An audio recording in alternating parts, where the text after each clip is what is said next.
നമസ്തേ, ഞാൻ ശിവൻ, പാല brilliant study സെൻറ്ററിൽ നിന്നും. കീം 2026 കേരളത്തിലെ പ്രൊഫഷണൽ കോഴ്സുകളിലേക്കുള്ള പ്രവേശനത്തിൻ്റെ online application Kerala entrance commissioner ക്ഷണിച്ചിരിക്കുന്നു. Website ce.kerala.gov.in. ഓൺലൈൻ അപേക്ഷയുടെ സമയം ജനുവരി 5 മുതൽ ജനുവരി 31 വരെ. ബന്ധപ്പെട്ട റിസർവേഷൻ സർട്ടിഫിക്കറ്റുകൾ അപ്ലോഡ് ചെയ്യാനുള്ള അവസരം ഫെബ്രുവരി 7 വരെ. 2026-27 അധ്യയന വർഷത്തിൽ കേരളത്തിലെ എഞ്ചിനീയറിംഗിൻ്റെയും MBBS BDS ഉൾപ്പെടെയുള്ള മെഡിക്കൽ മേഖലയുടെയും ബിഫാമിൻ്റെയും BArcൻ്റെയും കോളേജുകളുടെ പ്രവേശനത്തിനായിട്ടുള്ള കീം 2026 അപേക്ഷിക്കുന്ന എല്ലാ വിദ്യാർത്ഥികളും സമർപ്പിക്കേണ്ട ഏറ്റവും പ്രധാനപ്പെട്ട രേഖയാണ് നേറ്റിവിറ്റി സർട്ടിഫിക്കറ്റ്. അച്ഛനോ അമ്മയോ കുട്ടിയോ കേരളത്തിൽ ജനിക്കുക എന്നുള്ളതാണ് ഏറ്റവും പ്രധാനപ്പെട്ട നേറ്റിവിറ്റി സർട്ടിഫിക്കറ്റിൻ്റെ മൂല്യമായിട്ട് കണക്കാക്കുന്നത്. കേരളത്തിൽ ഒരു പ്രവേശനത്തിന് ഏറ്റവും പ്രധാനപ്പെട്ട രേഖയാണ് നേറ്റിവിറ്റി സർട്ടിഫിക്കറ്റ്. അച്ഛനോ അമ്മയോ കുട്ടിയോ കേരളത്തിൽ ജനിച്ചിട്ടുണ്ടെങ്കിൽ അതിൻ്റെ സർട്ടിഫിക്കറ്റാണ് സമർപ്പിക്കേണ്ടത്. ഈ 3 പേരും കേരളത്തിൽ ജനിച്ചിട്ടില്ല എങ്കിൽ മാത്രമാണ് മറ്റ് സർട്ടിഫിക്കറ്റുകൾക്ക് വാല്യൂ ഉള്ളൂ. അച്ഛനോ അമ്മയോ കുട്ടിയോ കേരളത്തിൽ ജനിച്ചിട്ടുണ്ടെങ്കിൽ സാമുദായിക സംവരണം ഉൾപ്പെടെയുള്ള എല്ലാ സീറ്റുകൾക്കും അർഹതയുമുണ്ട്.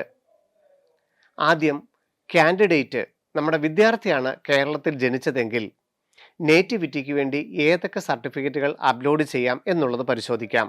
ഒന്നാമതായിട്ട് ബർത്ത് സർട്ടിഫിക്കറ്റ്, രണ്ടാമതായിട്ട് പാസ്പോർട്ട്, മൂന്നാമതായിട്ട് 10ാം ക്ലാസ് സ്റ്റേറ്റ് സിലബസിലാണ് പഠിച്ചതെങ്കിൽ 10ാം ക്ലാസ്സിൻ്റെ മാർക്ക് ലിസ്റ്റ്, അതല്ലെങ്കിൽ അക്ഷയ കേന്ദ്രത്തിൽ നിന്ന് ഓൺലൈനായിട്ട് കിട്ടുന്ന നേറ്റിവിറ്റി സർട്ടിഫിക്കറ്റ്, അതുമല്ലെങ്കിൽ കേരളത്തിൻ്റെ വെബ്സൈറ്റിൽ നിന്ന് ലഭിക്കുന്ന നേറ്റിവിറ്റി സർട്ടിഫിക്കറ്റ് ഡൗൺലോഡ് ചെയ്ത് കാൻഡിഡേറ്റ് കേരളത്തിൽ ജനിച്ചു എന്നുള്ളത് വില്ലേജ് ഓഫീസറെ കൊണ്ട് സാക്ഷ്യപ്പെടുത്തി അപ്ലോഡ് ചെയ്യുകയുമാവാം. ഇനി കാൻഡിഡേറ്റ് വിദ്യാർത്ഥി കേരളത്തിൽ ജനിച്ചിട്ടില്ല, പകരം അച്ഛൻ അല്ലെങ്കിൽ അമ്മ ആരെങ്കിലും ഒരാൾ കേരളത്തിൽ ജനിച്ചിട്ടുണ്ടെങ്കിൽ ഏത് സർട്ടിഫിക്കറ്റുകളാണ് അപ്ലോഡ് ചെയ്യേണ്ടതെന്ന് നോക്കാം.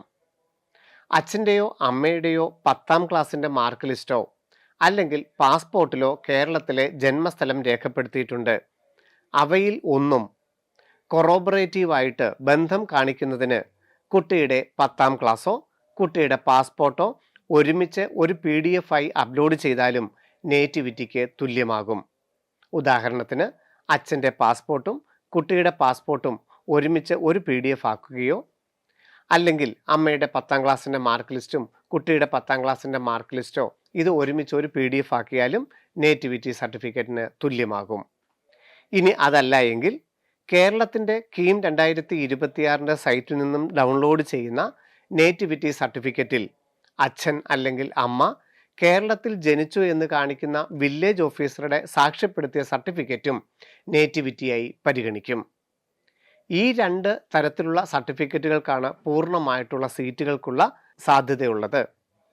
അച്ഛനോ അമ്മയോ കുട്ടിയിൽ ജനിച്ചിട്ടില്ല എങ്കിൽ 8 മുതൽ 12ാം ക്ലാസ് വരെ പഠിച്ചിട്ടുണ്ടെങ്കിലും നമുക്ക് ഗവൺമെൻറ് മേഖലയിൽ ഉൾപ്പെടെയുള്ള സീറ്റുകൾക്ക് സാധ്യതയുണ്ട്. 8ാം ക്ലാസ് മുതൽ 12ാം ക്ലാസ് വരെ പഠിച്ചിരുന്നു എന്ന് +2ൻ്റെ പ്രിൻസിപ്പൽ സാക്ഷ്യപ്പെടുത്തിയ ബന്ധപ്പെട്ട സർട്ടിഫിക്കറ്റ് അപ്ലോഡ് ചെയ്താലും നേറ്റിവിറ്റി കിട്ടും. എന്നാൽ അങ്ങനെയുള്ളവർക്ക് കമ്മ്യൂണൽ റിസർവേഷന് അർഹത ഉണ്ടായിരിക്കുകയില്ല.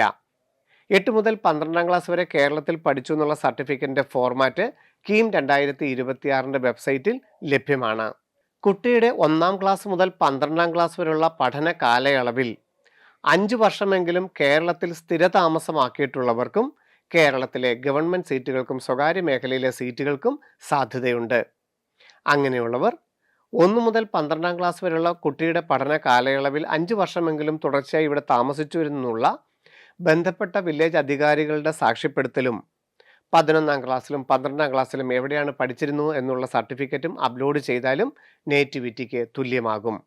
ഒരു വിദ്യാർത്ഥിക്ക് ഈ പറയുന്ന യാതൊരുവിധ സർട്ടിഫിക്കറ്റും സാധ്യതയില്ല എങ്കിൽ ഒന്നുകിൽ 11ാം ക്ലാസ്സും 12ാം ക്ലാസ്സിലും മാത്രമേ കേരളത്തിൽ പഠിച്ചിട്ടുള്ളൂ, അല്ലെങ്കിൽ കേരളത്തിന് പുറത്താണ് ഇതെല്ലാം പഠിച്ചതൊക്കെ എങ്കിൽ കേരളത്തിലെ സ്വകാര്യ മേഖലയിലെ സീറ്റുകൾക്ക് മാത്രമേ സാധ്യതയുള്ളൂ. അങ്ങനെയുള്ളവർ 11ാം ക്ലാസ്സിലും 12ാം ക്ലാസ്സിലും ഏത് സ്കൂളിൽ പഠിച്ചിരുന്നു, ഏതൊക്കെ സബ്ജക്റ്റുകൾ പഠിച്ചിരുന്നു എന്നുള്ള സാക്ഷ്യപ്പെടുത്തലിൻ്റെ സർട്ടിഫിക്കറ്റ് അപ്ലോഡ് ചെയ്യാവുന്നതാണ്. നേറ്റിവിറ്റി സർട്ടിഫിക്കറ്റ് കീം 2026 സംബന്ധിച്ചിടത്തോളം ഏറ്റവും പ്രധാനപ്പെട്ട രേഖയാണ്. മുൻ വർഷങ്ങളിൽ ചില കുട്ടികളെങ്കിലും വരുത്തിയ ഒരു തെറ്റുകൂടി നമുക്ക് വേണമെങ്കിൽ പരിശോധിക്കാം.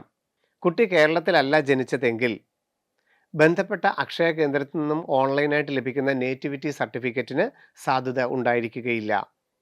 കുട്ടി കേരളത്തിൽ ജനിച്ചിട്ടുണ്ടെങ്കിൽ മാത്രമേ അക്ഷയ കേന്ദ്രത്തിൽ നിന്നുള്ള ഓൺലൈനായിട്ടുള്ള നേറ്റിവിറ്റി സർട്ടിഫിക്കറ്റിന് സാധ്യതയുള്ളൂ.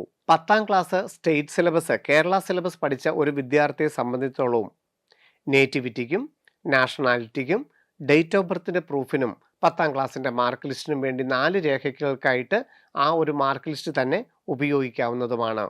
എന്നാൽ CBSE ICSE പഠിച്ച വിദ്യാർത്ഥികൾ ബർത്ത് സർട്ടിഫിക്കറ്റ് ഉപയോഗിക്കേണ്ടതാണ്. ജനുവരി 31 കീം 2026 ഓൺലൈൻ അപേക്ഷയുടെ അവസാന തീയതി. അതിനു മുമ്പ് നേറ്റിവിറ്റി സർട്ടിഫിക്കറ്റും അപേക്ഷാ ഫീസും അടക്കം അടച്ച് കേരളത്തിൻ്റെ ആപ്ലിക്കേഷൻ ഫോം പ്രിൻ്റ് ഔട്ട് എടുക്കേണ്ടതാണ്. നന്ദി, നമസ്കാരം.